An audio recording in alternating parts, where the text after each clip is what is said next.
Please come in. May I come in, sir? Please do. Good afternoon, sir. Good afternoon. Good afternoon, AMRITANSHU. Yes, sir. Please take a seat.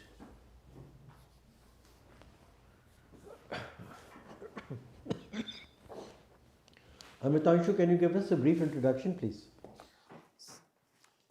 First of all, thanks for the opportunity. My name is AMRITANSHU Nayak. I am 23 years old. I belong to Odisha and I have completed my electrical and electronics engineering from BITS Pilani, Hyderabad campus. And this is my second attempt at civil services interview. My hobbies include reading books, playing chess, and watching movies and web series. So, in the first attempt, how much did you get? Sir, I was eliminated in the mains. I got 719 marks in mains, which was 20 marks less than the cutoff. So this is your first interview, UPSC interview. Yes, sir. This is my first UPSC. So, AMRITANSHU, very creditable that you have won a silver medal in the Blitz chess, right? Yes, sir. I have. So tell me, there's a lot of talk of artificial intelligence these days, but way back there was an opportunity for artificial intelligence to display its capabilities against a world champion in chess. Are you aware? Yes, sir. I am aware of this match between Deep Blue and Garry Kasparov in the 2000s. So give me some detail about it. There were two matches, two rounds, so to speak. Which years did they take place? What was the score like? So the championship between Garry Kasparov and the Deep Blue computer was done in 2003 when two rounds initially were played, and initially Garry Kasparov won all of them, but later on when the Deep Blue was given more and more training, it was able to beat Garry Kasparov in the match. I suggest you look at the facts again because the facts are contrary to what you have said. The matches took place in 1996 and 1997. The first time Kasparov won 4-2. And what world record was created? Sir, it was the first time a computer had beaten the world champion in a classical game. Yes, sir. And the second time Deep Blue won 3.5 to 2.5. That was in 1997. And what world record was created? Sir, the first time a match had been won against a world champion. Okay, sir. So that was. What is meant by an ELO rating? So ELO rating is a form of measuring the aptitude of the players with respect to the game. It is it is made by the FIDE, which is the international governing body of the chess players. So what is the full form of ELO? ELO, sir. I have to brush up my reading on this, sir. This was a trick question.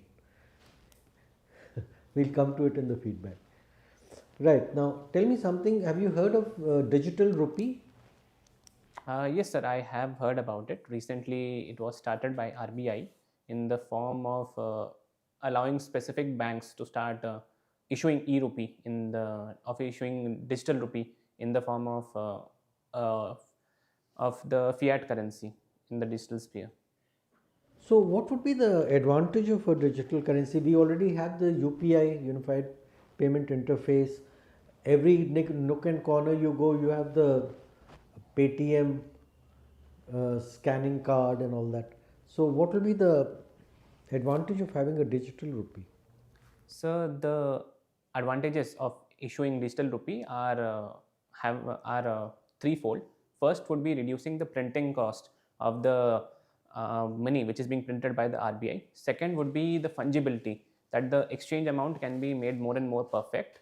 And third would be the traceability of the rupee, which would prevent any kind of misappropriation of rupee and use of the currency for illegal activities. There's a fourth plus point. In UPI, you need to have a bank account, right? Yes, sir. You need to have a bank account. Whereas with the digital rupee, you need not. Okay, sir. I have to brush up on that. My final question: judicial activism. How is it different from judicial overreach? And can you illustrate by way of some examples? So, judicial activism refers to the role which is played by judiciary by increasing its jurisdiction so as to preserve its duty to give justice to the people. For example, in the Husainara Khatun case, the judiciary tried to reform the prison systems in the state of Bihar, alleging there was torture of prisoners and in the poor conditions in which they were kept. However, judicial overreach is an extreme form of judicial activism in which the judiciary encroaches upon the role of the executive or the legislature. The most prominent example here would include the cancellation of the coal blocks, which were allocated by the government of India in the light of the 2011 coal scam. Thank you. Okay, Amritanshu. India is geopolitically so situated, and if we look at our internal dynamics as well, we have a lot of challenges to our security. Can you list a few non-traditional challenges to our security? So, the non-traditional security threats facing India today are a few. For example, we have insurgencies in the northeast, which are being supplied by external actors like China. Second would be the proliferation of advanced technologies among the unscrupulous elements of our society, like the usage of drones and the usage of deep fakes, if we can say that. And third would be the usage of other elements of our society, like the media, by external actors like China. For example, in the recent news click craze, where we find that the existing media house was used as a form of spreading propaganda against the Indian state. That's known world over. No media house is independent. Independence of media is a myth, and it is known that somebody or the other has bought them out. Everyone. So, like insurgency is a traditional threat. It has been there for the last 70 years. So there's nothing new in that. Okay, sir. I will have to brush up on that. So, okay, and globally, cyber crimes cause a loss of more than $700 billion a year globally. So, in the Indian context, what do you think we ought to do to save our people from cyber crimes when there is such a big push for digital India? So there are a few steps which we can take to prevent our citizens from falling prey to cyber attacks. First would be to enhance the digital literacy and the financial literacy of our population, so that they are not swayed by the phishing and bank fraud type of things. Additionally, we need to develop our indigenous antivirus systems and push for data localization, so that most of the data of the country is used inside the country and not used for any nefarious purposes. And additionally, sir, we need a lot of capital investment so that we are developing all of our hardware as well as our software within India. All right. And on the external front, what do you think would be the response of Pakistan in the next few months, seeing impending elections? So recently, the Pakistan Election Commission had announced the elections in their own country, but due to its internal instabilities, it is being said that the elections will be pushed forward. And there is also the play of the Pakistani military here, which wants to keep Imran Khan out of politics and ensure that its own candidate, if we among the other parties like Nawaz Sharif or Bhutto family, they are installed there. But looking on its action on India, we have to see that Pakistan is trying to increase its tempo within the Poonch-Rajouri sector, and terror attacks are being implemented from the Pakistani side. And this is bearing cost on India's image as well as the cost in lives. All right. You love watching movies and web series. The OTT platforms seemingly don't have any regulatory mechanism as of now. So you come across very unpalatable language, and there are series which are not family series. You cannot sit and watch with the families. Do you think this trend of more and more gore, abuse, sex on the OTT platforms should go unchecked? Sir, there are a few factors here which we need to take into considerations. Exposure to the things which you mentioned, like gore and other unparliamentary forms of languages, is not accepted in India in a mass scale as it is done in abroad. So there needs to be some amount of regulation with respect to controlling the OTT platforms exposure, but it also needs to be balanced with the OTT platforms freedom of speech and expression, of their right to create their own content. And a judicious mix of regulation and self-regulation will create a good environment for good content to come up, suitable to our own context. Inshallah. Yeah, good afternoon, Nayak.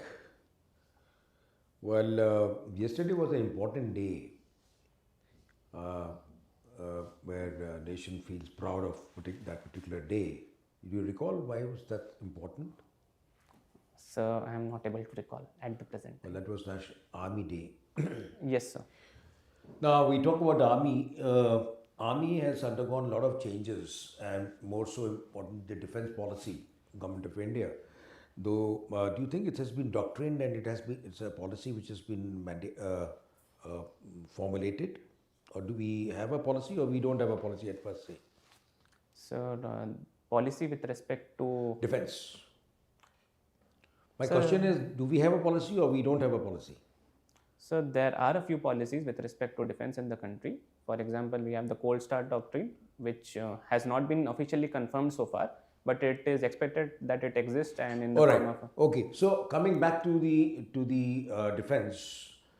Now, what are the three major changes which have come about in the armed forces in the last 2 years? So the major changes would include, first would be to establish the Chief of Defence Staff, and the first Chief of Defence Staff was late Okay. General Bipin Rawat. Second is the going forward with the integrated theatre commands as it was proposed in the Kargil War Committee. And third would be the Atmanirbharta push in the defense sector by having negative lists in the armed forces, so that we are able to generate indigenized products for the army. Good answer. But then there are some peripheral changes which have been made just about a month back. You recall anything which has been done in the Navy?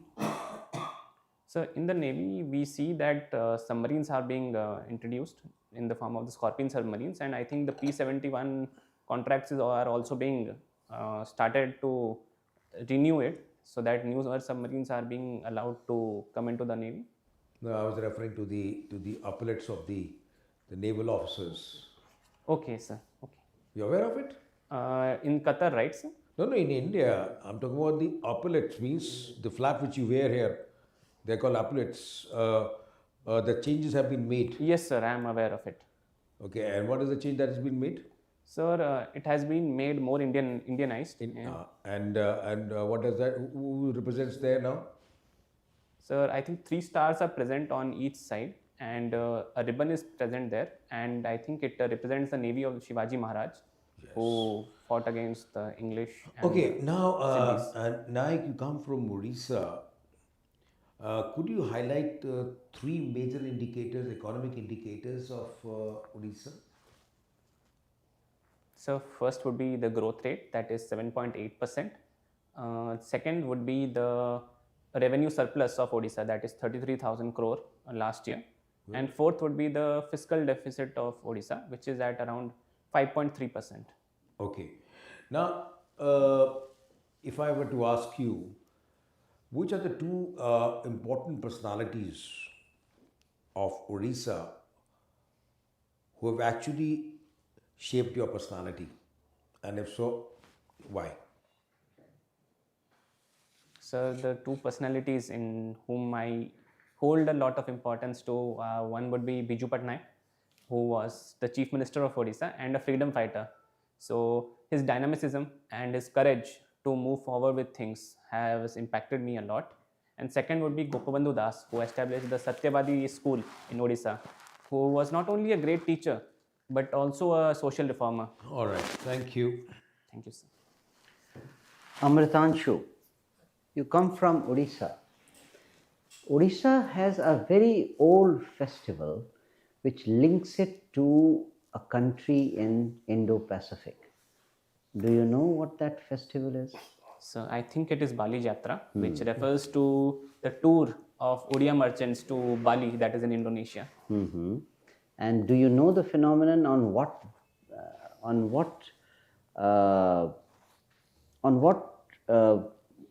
phenomenon, or let's say on what phenomenon was this based on?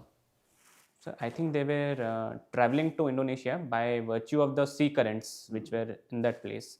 So they used to take two routes. One was hugging the land along the Indian coast, traveling to Sri Lanka and then coming to Indonesia. And other was through Myanmar and going to Myanmar and hugging the land there and coming Right. to Indonesia. Okay.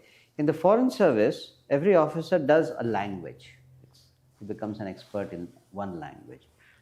Given a choice, which language would you choose and why?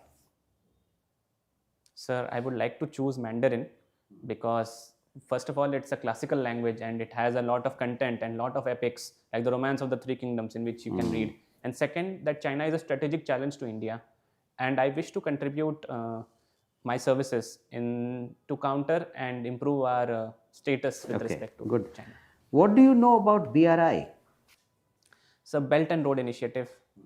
It was an initiative by the Chinese government post the 2008 financial crisis, where they were spending the excessive reserves so that to stimulate their economy as well as to improve their industrial capacity. It aims at connecting China with the rest of the world through a network of land-based transport, water-based transport, and What is its infrastructure. present condition, the BRI initiative?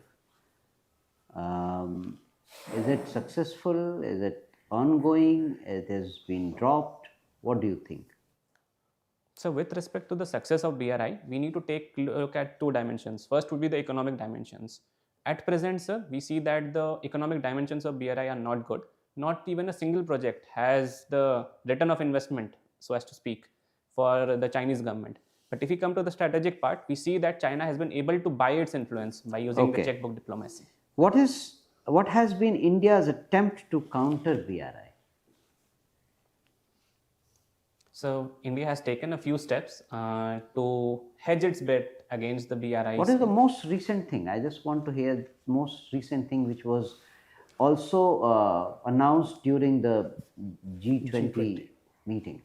Sir, India Middle East Economic Corridor. Okay. I believe that. All right. What reforms, if at all, you feel are needed to make the UN system more effective?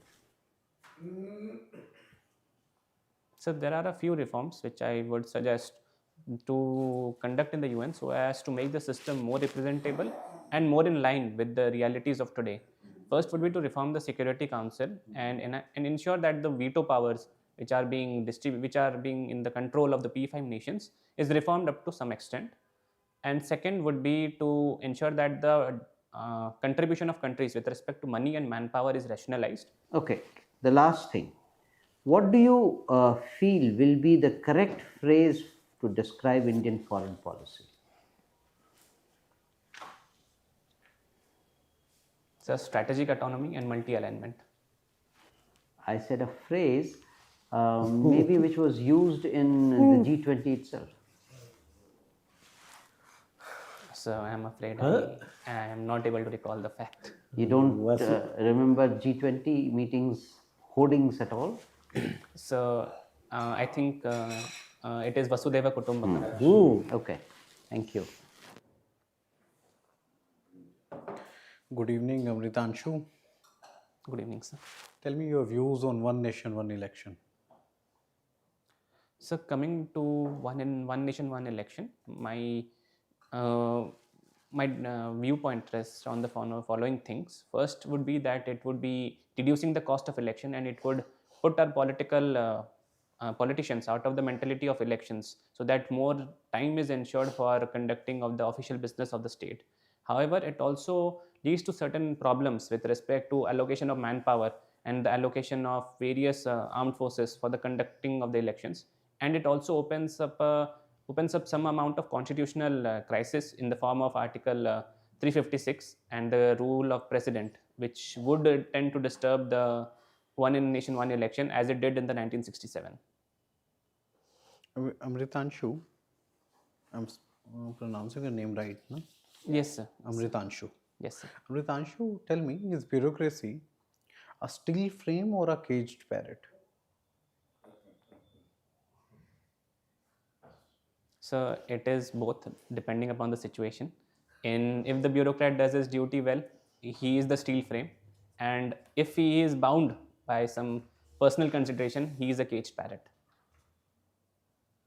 He's a caged parrot in a steel cage. Okay. You follow chess. Tell me, chess is a game of strategy or a memory? So it is a game of both. For example, in the initial stages, we find that a lot of theory has been decided, and the best moves have been all computed. So initially, it is the game of memory. But as you come into the middle game, where the waters are not tested yet, it becomes a game of strategy. That's a good answer. Okay, tell me how there are around 84 GMs from India. How many women are there in that? So far, 3 women are there. What's the difference between GM and WGM? So the GM is officially completed 2550 amount of rating, and he has gained all his norms within the FIDE circuit. WGM is an additional category which was created by the FIDE circuit so as to gauge such players who are international masters, but not at the level of the strength of GM in the traditional sense. So do you think chess is open to all or just a man's world? So chess is open to all because the best person making the best move will win, regardless of the person who is sitting behind the pieces. Okay, Amritanshu, lastly, tell me, you read non-fiction books. What importance fictional books play in growth of any human being? So there are a few advantages of reading fictional books. First, it increases one's outlook with respect to the world. Second, it increases the exposure of one to the cultures and the traditions of the other places. And third, it enhances the creative capacity of a person with respect to his own work and as well as his own environment. Okay, Amritanshu, thank you. Thank you, sir.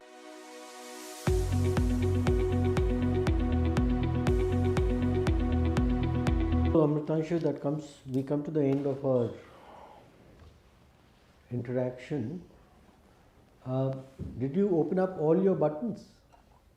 Yes, sir. I opened when I came here. Okay, because You did. the impression one gets is that it's still buttoned. Okay, sir. Just see that it is. Yes. Yeah, that's right. So, when is your interview? So far, the date has not been announced, sir. How many mocks have you taken? So this is my 4th mock. Okay. Let's have your feedback about your self-evaluation. How do you think you fared? So do I have to grade myself or? No, you just have to give your impression about your performance. So I think I was not able to deal with your questions well because I had a lack of factual input with respect to that. And other than that, I think I did well. So, essentially, Amritanshu, you need to realize that this is not a question and answer session in which you are asked 10 questions, you give the right answers to 9, so you'll get 90%. That's not how it works, because we are assessing your personality. It's not a knowledge test per se. We are assessing your personality with a view to assessing whether you have officer-like qualities. And by that, there's a big list, which different panels have their own perceptions, but by and large, integrity. So never guess unless permitted to do so by the panel. Conceptual clarity is very important. Logical thinking, balanced opinions, poise and self-confidence, awareness of yourself, society, district, state, nation, the world. Very important. Now, I gave you the opportunity to put you at your ease and for you to hit some sixes right in the beginning, but unfortunately, you started off on the wrong foot. And you came up with a very confident reply that it was in 2003 and he won the first lot of games and so on and so forth. Yes, sir. Which was factually incorrect. Yes, sir. So, and then I trapped you with the ELO question. Yes, sir. Arpad ELO was a physics professor from the US Yes. who devised the system. Yes, sir. Now, with the kind of background you have in chess, one would have expected you to ace all these questions. Yes, sir. Oh. Yes, sir. So, just give it a bit of thought that whatever has been given in your DAF, there Yes, sir. are essentially three areas: DAF, your subject, and current events. Yes, sir. So, in the time which is available, take about 100 of these A4 size sheets. Yes, sir. Build up a question bank. Yes, sir. Likely questions which are going to come from these sources. Yes, sir. On each topic, do a deep dive. Yes, sir. And after you've mastered that topic, then reduce it to 4-5 bullet points in order of priority. Yes, sir. Okay. And then practice before a mirror or videograph. Yes, sir. Keep doing it till you are perfect. Practice Yes, sir. makes perfect. Yes, sir. You have all the potential. Thank you, sir. You are a very promising candidate from that viewpoint. You are articulate, you are able to express yourself. You have a reasonably sound knowledge base. Yes, sir. So just leverage these strengths Yes, sir. and see to it you go there with an uncluttered mind, Yes, sir. positive mindset. I am going to ace this interview. Yes, sir. And you will ace it. Best of luck. Thank you, sir. Okay. Yep. Amritanshu, I'll make a couple of statements or which you may not find charitable. Yes, sir. One, I would like. But they are in your interest. In your No, sir, interest. I have not no an other interest in Yes, mind sir. Not except an issue. yours. It should be clear to you. Yes, sir. One, you are sitting very, your posture, Yes, sir. this posture looks very attacking. Okay, sir. You are as if ki pucho, Okay, sir. you know, Aggressive. Okay, sir. you know. So instead of holding the chair like this, Yeah. you can keep your hands normally. How would you like to sit? So I generally sit this, but No, it became not on the thighs. Okay. Can you just sit like that and use hands while you are talking? Okay, sir. Otherwise, you are looking forward as if ki haan, bol. Okay, sir. Okay. You know, it doesn't go well. Yes, sir. And the other thing is, you have a steely stare. Okay, sir. It's not a friendly stare. Okay, sir. And when you finish an answer, I felt that your stare gives a kind of arrogance. Okay, sir. Ki I have nailed the answer, now what? And after answering, you keep looking at the person. Okay, sir. You know, and as if there is a certain arrogance about it. Ki I have answered, now what? Okay. Tell me. Okay. You know, this is the impression, this is the body language that I got Yes. from you. Okay, sir. And you know, he asked you a question like, when was this? You could have easily said, I don't know the year or dates, but this was between this and this was the name of the machine. Okay, sir. You know, don't rest assured. Yes, sir. The person who has asked you a question, he knows the answers Yes, sir. fully. Yes, sir. He is equipped. Yes, sir. So don't hazard a guess. Okay, sir. It puts your honesty Yes, sir. in doubt. Yes, sir. So here we are looking for a young man. You are all of 23, Yes, sir. right? So what we look, we don't want you to answer every question. Okay, sir. We don't expect also. Okay, You are not supposed to know everything under the sun. Okay, sir. So if you say, I don't know, I need, like you said, I need to find out, I need to brush up, well, good, fine. Yes, sir. But telling wrong dates, wrong year, that doesn't cut ice at all, right? So this is what I had in mind. Otherwise, your responses were one of the best I have seen. You are to the point. You don't beat about the bush at all. Give a logical answer and you stop. You stop talking, but you keep staring. Okay, sir. So you done with that and then shift. I have to shift my gaze. Shift, yeah. Anybody who asks, you finish with him and come back to the chairman. Okay, sir. Okay. Right? Don't continue to needle him. Okay, okay, sir. Right? Another thing is the eye communication. Yes. We normally say that 60% you can focus on the person who has asked you the question, Okay. but 40% you can engage with others. I have to just turn my No, gaze towards it doesn't mean that if he is asking a question, you will come to him. Okay. Maybe you can come to him, up to the chairman, and go back. Okay, sir. And if you find somebody nodding his head, making some movement, then you can turn towards them. Okay, sir. That what is keeping them busy? Okay, sir. You know, is it my response or something you can address? You can continue to address. Okay, sir. Right? Okay, sir. So I thought I'll mention these Yes, to sir. you. Thanks. And probably these will do you a good. Yes, sir. Yeah? Okay. Thanks. Thank you. Do you have any Thank you. questions? All the best. What about my facial expressions, sir? It were good? Or... We've just told you that you need to soften it, Okay. and also you need to be totally clean shaven. Yes, sir. I will be doing that. Just work. As I said, your best friend is your mirror. Okay, If you sit before a mirror, you'll get the answer as to exactly what is going wrong at all. Okay, okay, sir. You just have to soften your demeanor a bit. Okay, sir. Yeah, Give you're more very, smile. very More matter of smile fact. to all the panelists because after all they'll be scoring you on. Yes, sir. Yes. Right? So much better. Your smile is so much better.